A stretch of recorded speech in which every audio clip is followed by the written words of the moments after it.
Welcome to Hub Hits. Rudyard Griffiths here in studio. Ryan Hastman, the host of our brand spanking new podcast, Alberta Edge, debuting today on the Hubs network. Yes. Ryan, great to have you in studio. Yeah, well, thank you. It's great to be here. I can't believe what a great setup we have here. Yeah, well, it's great to have you launch for the Hub our first ever made in Alberta kind of news and information product for Albertans and the rest of the country. Why don't you give our audience a bit of a sense of your story, where you've come from, and why the idea of doing a podcast dedicated to Alberta and Albertans' issues was important to you personally? Yeah, I appreciate the question. I've kind of bounced in and out of politics for most of my career. You'll work inside for a while, you'll go do something else, you'll go back around. So I'm kind of part of the political ecosystem. And a lot of the conversations that have been coming up in the last year, are really about Alberta not being sure how important we are to the rest of the country, but also having a conversation with ourselves. And so the opportunity to join the Hub, which is this conversation about the issues and about the topics that matter, getting above the political fray at least a little bit, and just thinking about those themes about, for example, the last 10 years that you talk about, the last decade, economic opportunity.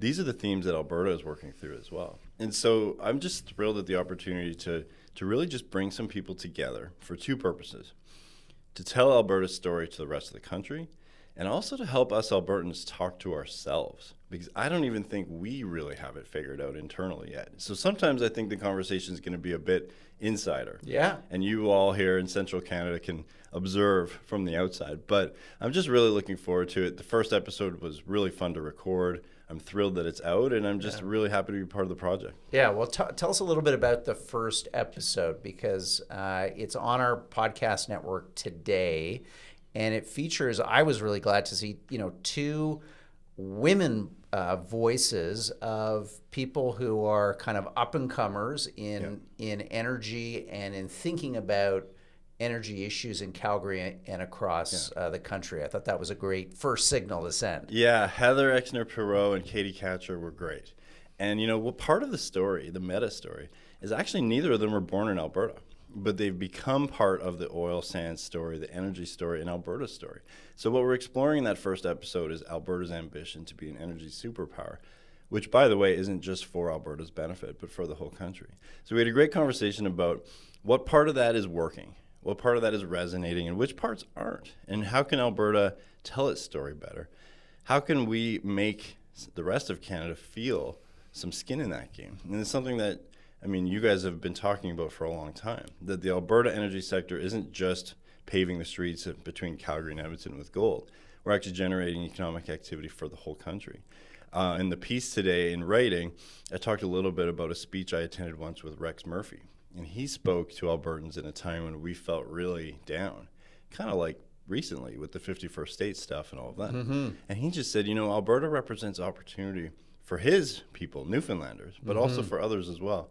So every once in a while, we just need to be given a hug, I think. Sometimes we need to be given a little bit of a kick. But the first episode was great. I had, everyone listening to this is probably tuned in and downloaded it already. But we'd love to hear your feedback on it. And it was a lot of fun. Episode 2 is also great. So stay tuned for that. Yeah, likewise. I listened to episode 1 this morning as I was, preparing to get in here to the Hub's offices. And I guess what struck me, Ryan, was something you said in the episode and then in your article for us today. A feeling at times that you as an Albertan have spent time working outside of Alberta, especially in Ontario and in Ottawa. And during those moments, and I think this is probably an experience that's not just specific to you, maybe to a lot of Albertans, when you get into the rest of the country, you start hearing a way of talking about Alberta and thinking about Alberta, which isn't simply probably not a reflection of your lived experience, but has this edge to it that has this kind of, let's be honest about it, a certain, almost at times, beyond dismissiveness, a negativity towards Albertans and Alberta. What is that all about? Where does it come from? And how have you kind of dealt with that as somebody who's now gone back to Alberta, is making your life there? How does that affect the province? Yeah, and I didn't really see it until I went outside of the province. until you leave, you can't really see what your own surroundings are. And it's not always hostile, but I do think some things are said about Alberta and done with Alberta that wouldn't be acceptable with other provinces, especially one with the third or fourth largest population and third or fourth largest economy. But there is this idea that we're sort of lucky, that we're a bunch of rednecks who just hit oil and it just bursts out of the ground. There was an old TV show, you might be old enough to remember it, with some people who moved to California because they hit oil. It's almost like that. But, I also just think that this is the heart of the show. Because the temptation for me and for many people back home is to really just get angry about it and to say, well, forget you, we're out, forget you guys. I think that there's a more nuanced path that's required. First of all, we have to talk to ourselves. We have to figure out what we have to offer to the rest of the country and to the province as a whole. Second of all, we need to be the ones telling our story a bit better, like making people feel that ownership of what happens in Alberta is the same thing. It affects the rest of the country. But I will take your point, like the way they talk about the energy sector versus the automobile sector or the fisheries or tech sector. Or hydroelectric in Quebec, which rightly is lauded, right? Yeah, they would never say that. Yeah. And the thing that actually got me quite upset was during the 51st state early days when Alberta was kind of seen as, well, you guys are selfish if you don't offer the energy sector up on this like offering plate, that, well, you're bad Canadians. But nobody would ever expect that of the auto sector. It just wouldn't. And so I loved Sean's piece about it. I stand with Alberta. It got me right here. And it was just, we're Canadians too, and sure, we will play a part. Yeah. But this default idea that, well, of course you guys can be offered up because you're just a bunch of rednecks is just so uneven. Yeah.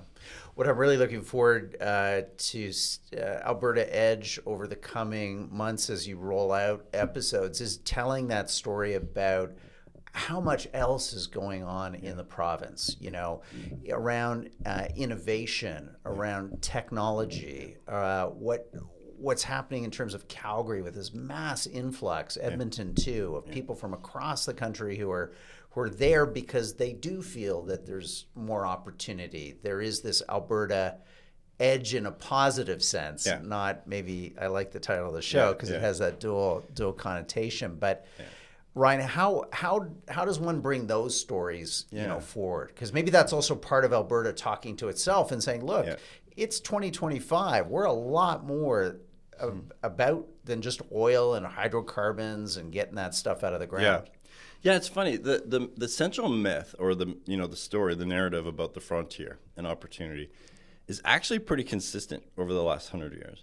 We had a guest on for episode 2 talking about the original sort of boom and the Stampede founding and all that stuff. Albertans know the story of Leduc number 1 in the 40s. So there's always been this draw. But I think it was you who said it the other day. Had it not been oil and gas, it would have been something else because there is a frontier mentality.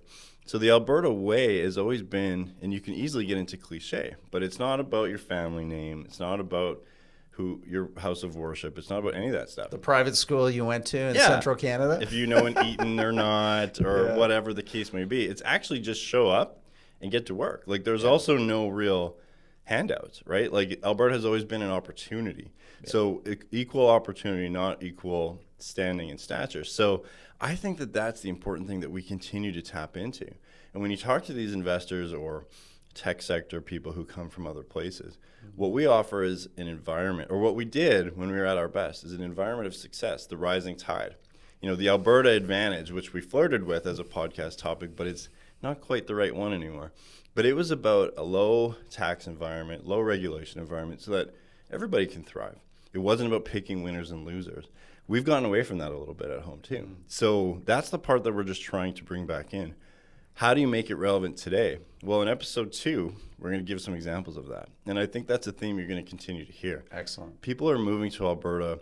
We actually ran billboards here. I'm sure you saw them. Alberta's calling. Yes. And it actually worked pretty well. I mean, maybe they didn't respond to the billboard consciously, but they definitely came. And so we're just bursting at the seams. We're adding, like Felice said, a Guelph, Ontario every year. I mean, so Toronto's obviously growing too, but compared to other parts of the country, Alberta's just booming. And so we're really under the stress of that. But I like the dynamism. I like the energy. Yeah. It's better to have too many people around, I think, than to have the opposite problem. Yeah. Penultimate question.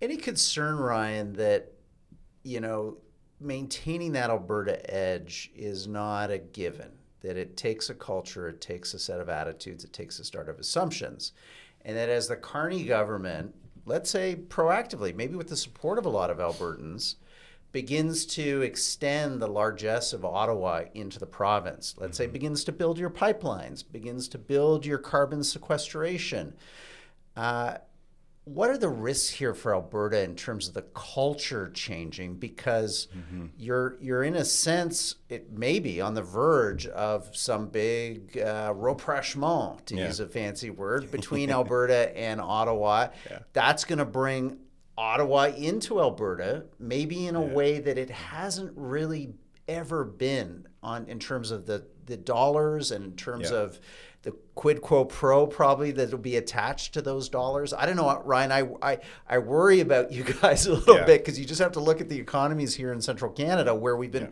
playing this game with Ottawa for a couple generations now, allowing for a high degree of integration between the government, the economy, government, and corporations.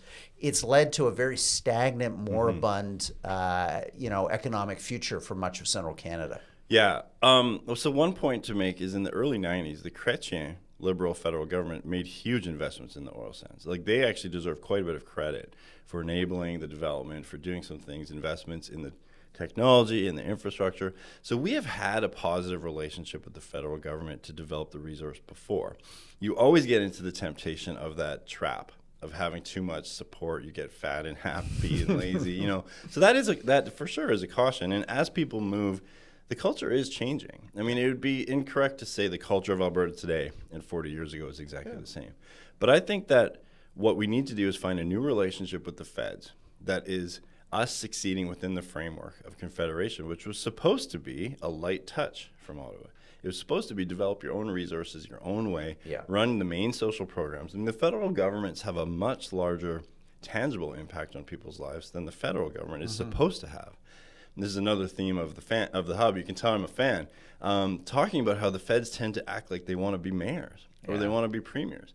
So what we want is for the federal government to just stick to its jurisdiction. They should be a partner in developing the resources and building the infrastructure, doing the ports, doing the commerce. But we don't need them too involved. We just need them to get out of the way. Yeah. And that can be a bit of a cliche, but it really is an ethos. And you see it in Alberta. People don't want government. They want government out of the way. They'll pay their taxes. They'll pay unto Caesar, but that's it, right? We don't expect government to be the solution to everything. Yeah. Final question, because we've got to give credit where credit is due. Alberta Edge is a tag team effort. It's you and the Hub's new Calgary senior producer, Felice Chin. Yeah. You two had not met prior to this collaboration. Yeah. What's it been like working with Felice? Oh, I'm just thrilled. So she's a total pro. She's helping me. She's putting structure into the episodes, but she's also got some really piercing observations. And her story, the piece she run, is very different from mine. But we've both come to the same place where we think Alberta needs to talk to itself, figure some stuff out, and have a better conversation with the rest of the country. So I'm just thrilled to work with Felice. She puts up with a lot of my failings, but she's filling in the gaps. And, between the two of us, I think we cover quite a bit. And it's been great so far. And what an opportunity it is. And this is part of why I'm so excited. I think this is important work. Yeah. It's fun to have a podcast, but also I actually think this is an important moment for Alberta and for Confederation. Yeah. We need a positive conversation.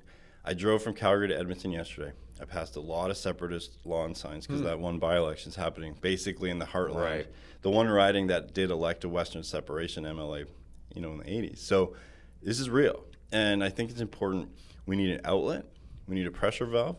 The hub isn't going to solve it alone, but we're part of that conversation, and I'm just thrilled to work with Felice on that. Yeah, well, Ryan Hastman, thank you so much for kicking off Alberta Edge and getting that first episode into our podcast feed today. Very excited. My mom downloaded it, so we've got at least that. You got some smiles there. Yeah. Thanks so much for coming in today. Thank you. That was Ryan Hastman, who's the host of Alberta Edge, the Hub's new podcast. You can check it out right now on our podcast feed. Simply head over to your favorite audio app and punch in the Hub Canada. You'll see it right there at the top of the feed. Also, if you're watching this on our YouTube channel, please subscribe to the Hub on YouTube. Click on that little notification bell. You'll get our next video sent to you as soon as it's published. And we're getting these out to you each and every day throughout the day, news and information that you can use to understand this moment that we find ourselves in. I'm Rudyard Griffiths, publisher of The Hub. Thanks for tuning in. Until next time, bye-bye.